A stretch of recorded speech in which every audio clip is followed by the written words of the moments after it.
आज हम आप सभी लोगों को रस, छंद और अलंकार के विषय में बताने का कार्य करने जा रहे हैं विस्तार पूर्वक।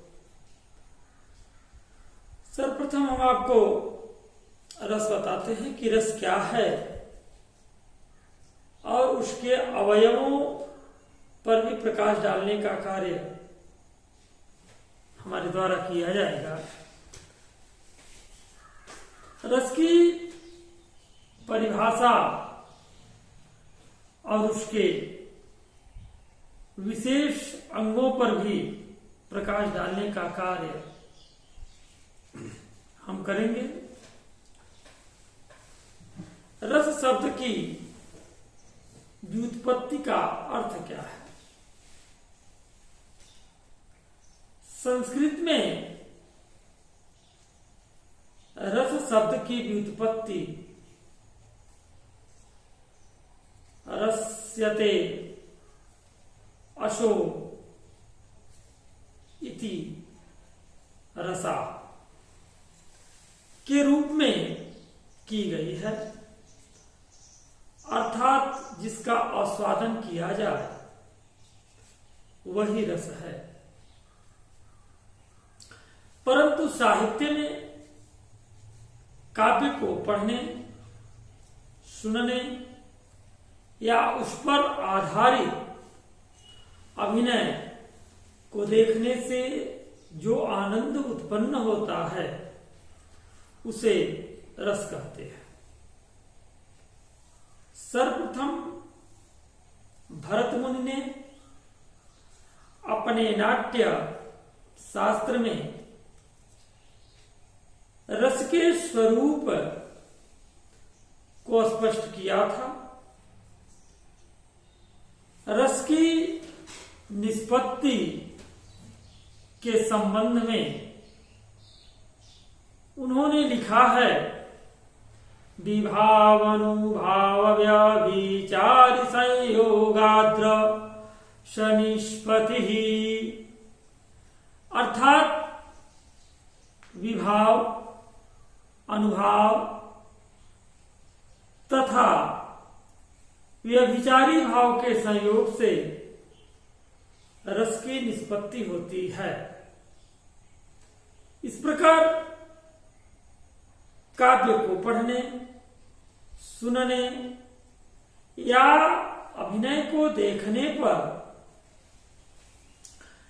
विभाव आदि के संयोग से उत्पन्न होने वाला आनंद ही रस है। काव्य में रस का वही स्थान है जो शरीर में आत्मा का होता है। जिस प्रकार आत्मा के अभाव में प्राणी का अस्तित्व संभव नहीं है, उसी प्रकार रसहीन कथन को काव्य नहीं कहा जा सकता। इस प्रकार रस काव्य की आत्मा है।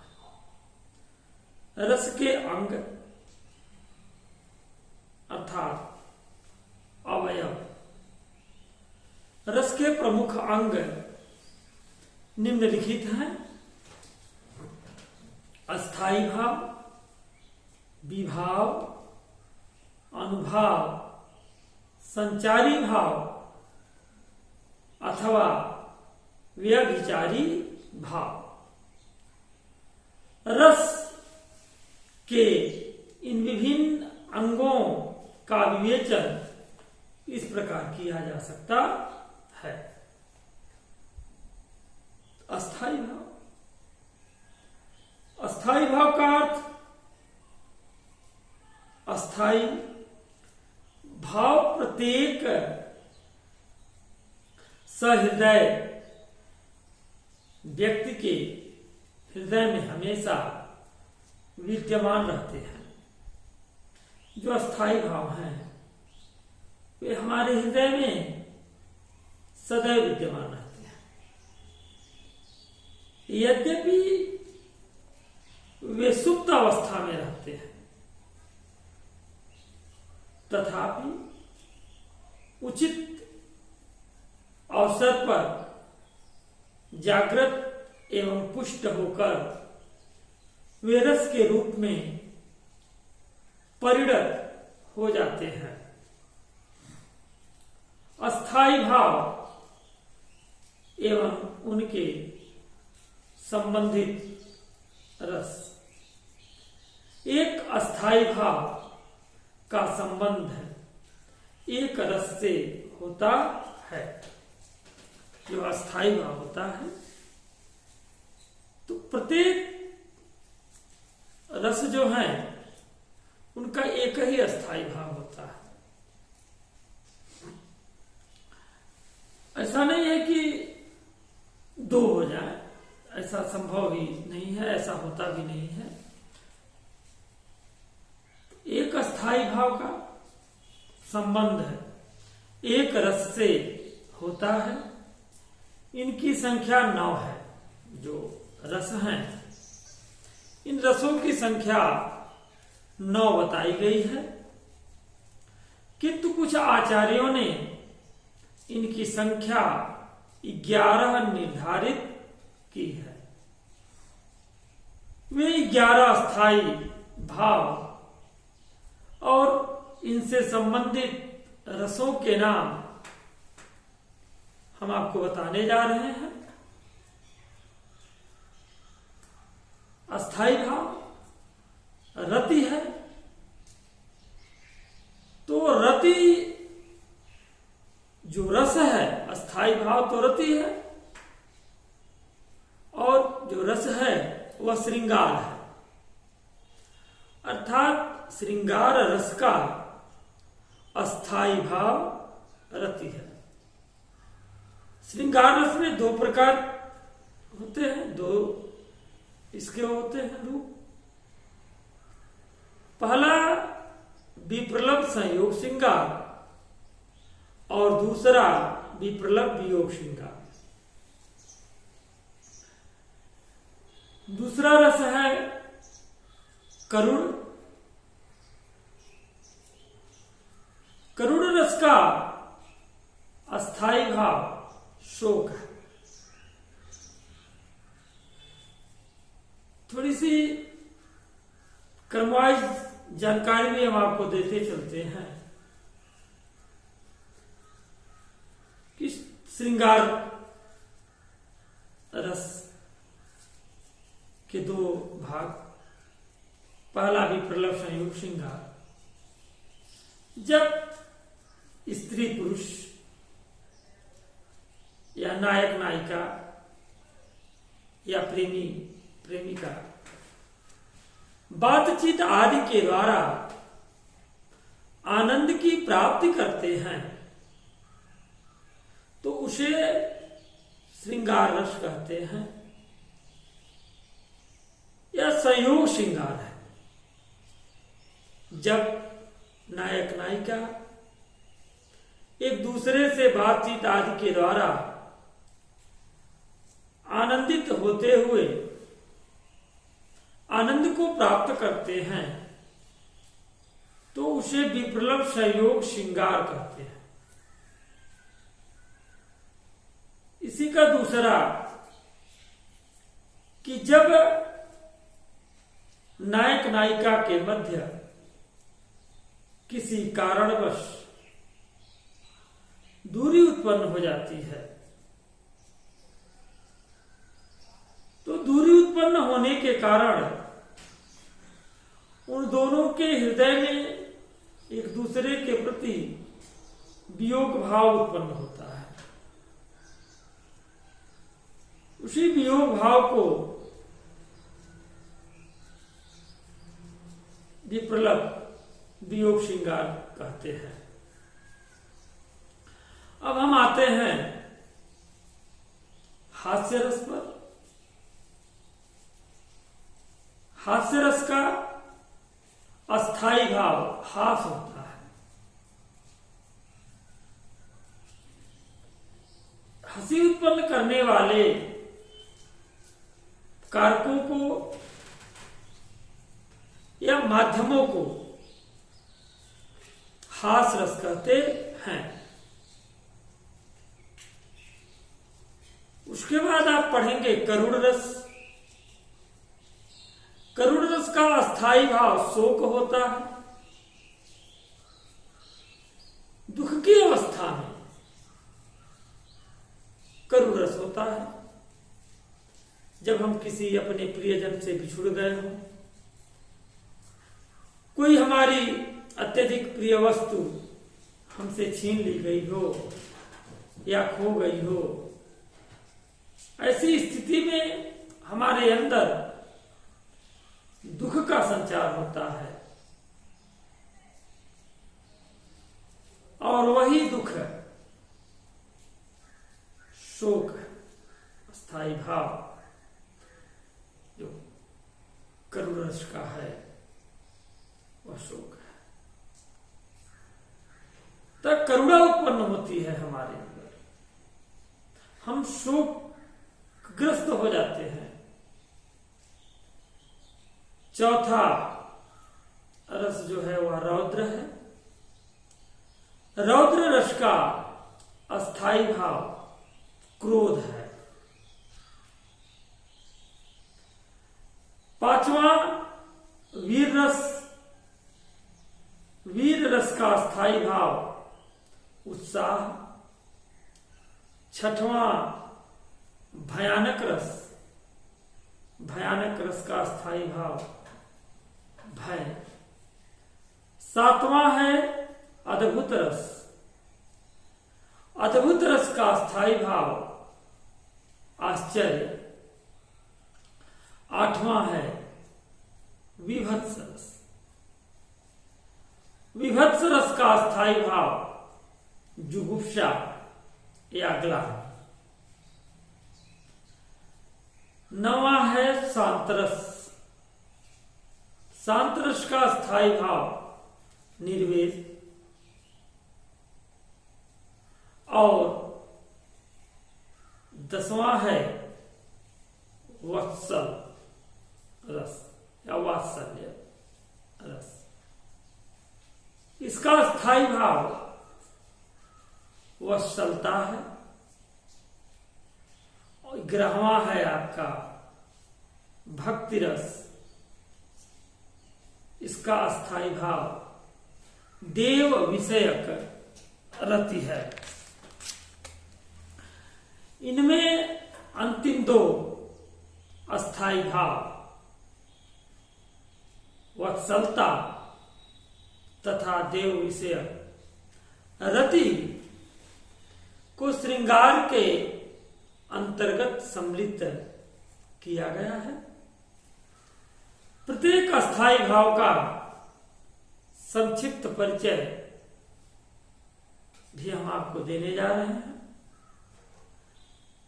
आते हैं रति। स्त्री पुरुष की एक दूसरे के प्रति उत्पन्न प्रेम नामक चित्त वृत्ति को रति अस्थाई भाव कहते हैं। दूसरा है हास, रूप, वाणी एवं अंगों के विकारों को देखने से चित्त का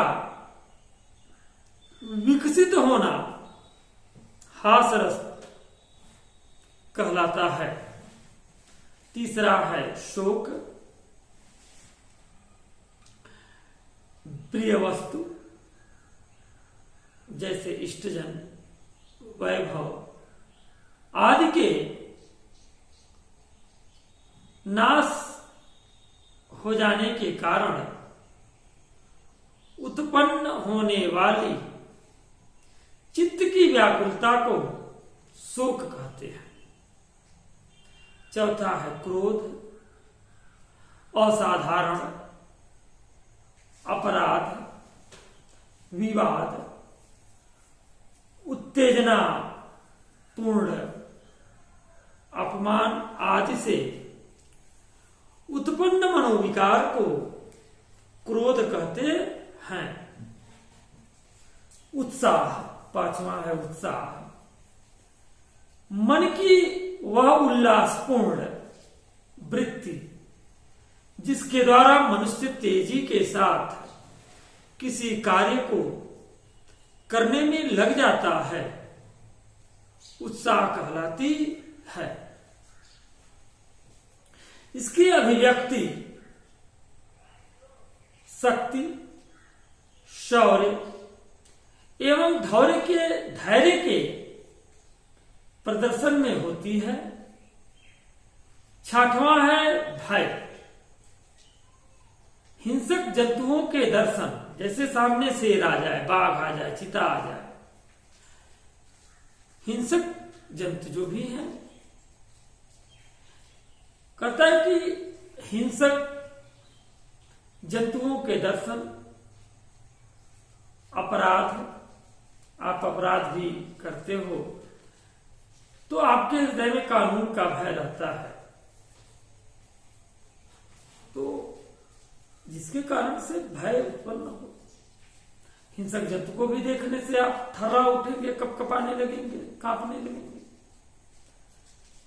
कोई अपराध भी यदि आपके द्वारा किया जाएगा तो भी आप भयभीत रहेंगे। अपराध, विवाद, उत्तेजनापूर्ण,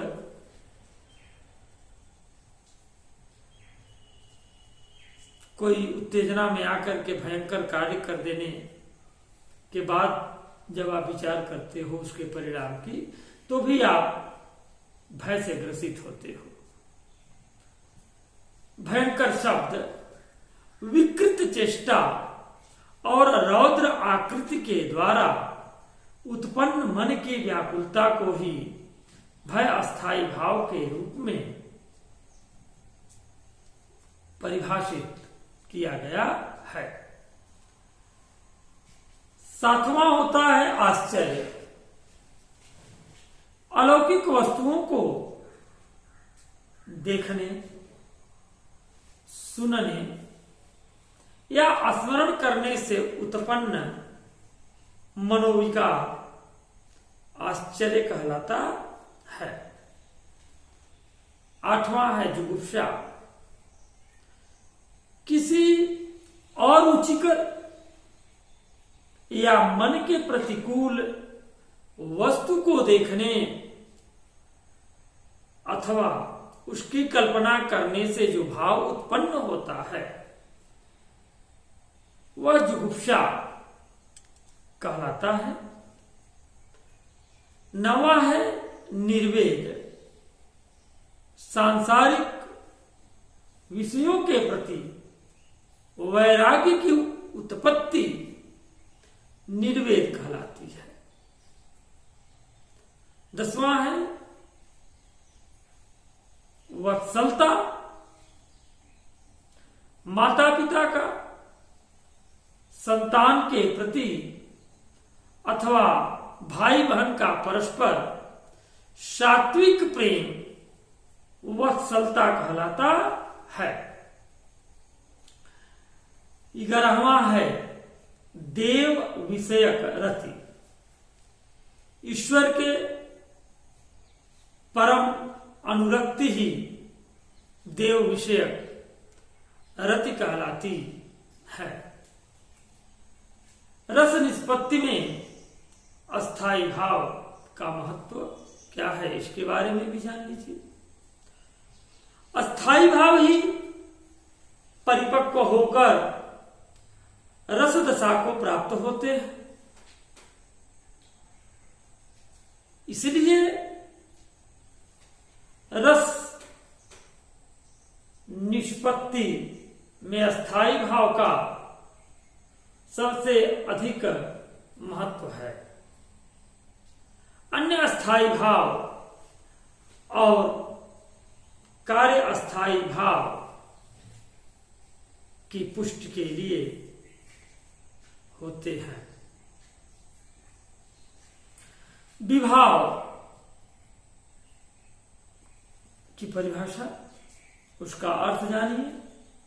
जो कारण जैसे कि व्यक्ति, पदार्थ आदि।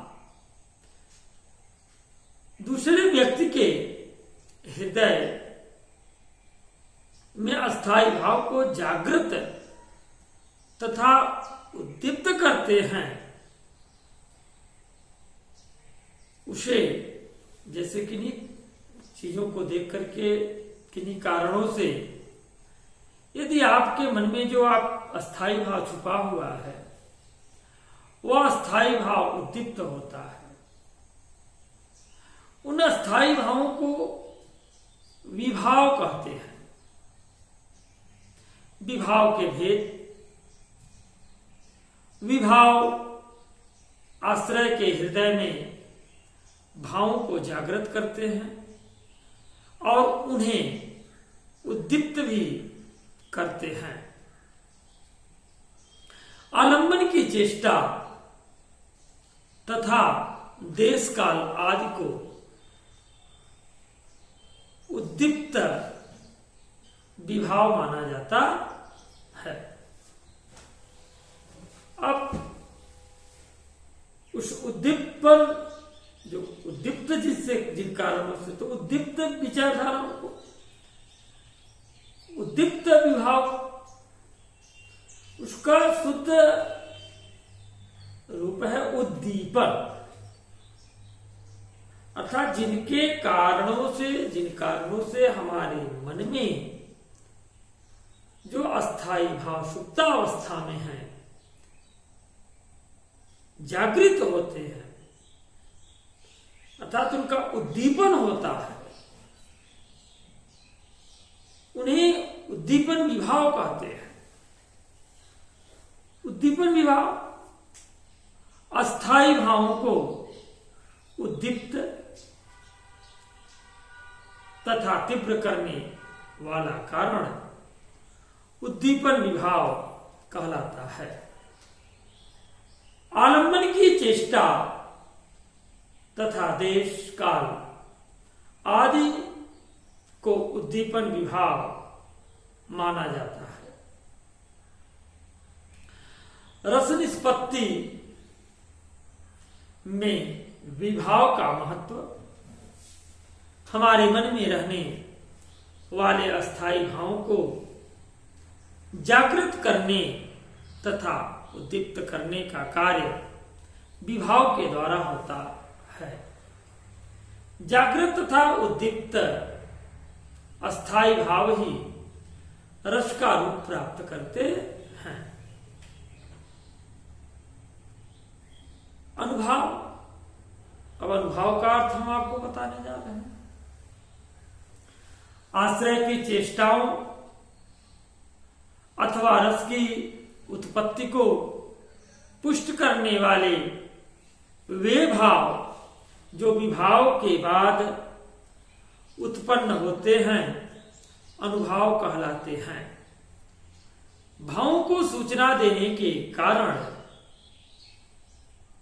ये भावों के अनु अर्थात पश्चातवर्ती